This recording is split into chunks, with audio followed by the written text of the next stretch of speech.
Hi, I'm Christelle and welcome to this evening's edition of E-Prime.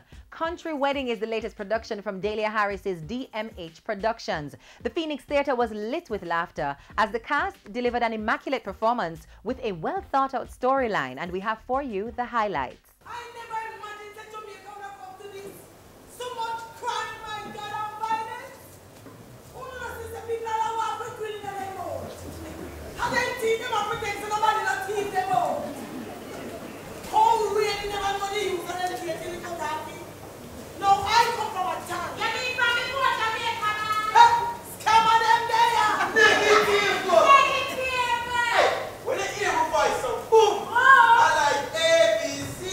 I was at an actual wedding, and we were talking about weddings and what used to happen in the past in rural Jamaica, and it was something that intrigued me.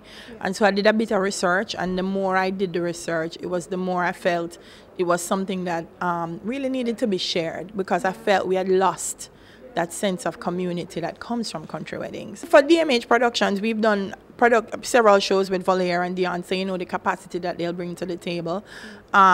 Jamaica Youth Theatre is an organization that pulls the youngsters out of schools and does a lot of training and development.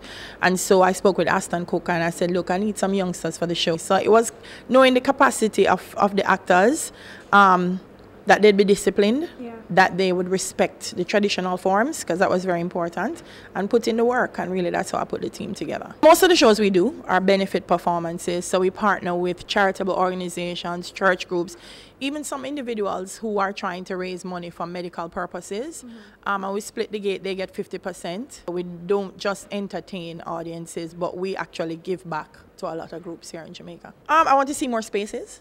I went to the JCDC National Finals, and there were some excellent pieces coming out of the West, coming out of rural St. Catherine. And then when you think that these children will not be able to showcase this God-given talent because there are no spaces, that's a challenge for me. And so I hope that eventually we'll have enough performance spaces. Country Wedding closes this weekend, so just in case you've missed it, be sure to check in with the cast this weekend at the Phoenix Theatre. The Miss Kingston and St. Andrew Festival Queen Coronation Show will be held this Saturday evening at the Ranny Williams Entertainment Center under the theme Celebrating the Jamaican Woman. And for the first time in the competition's history, a visually impaired contestant will be vying for the crown. 8 contestants will showcase their talents in a cultural display, all with the hope of snatching the prestigious title of Miss Kingston and St. Andrew Festival Queen.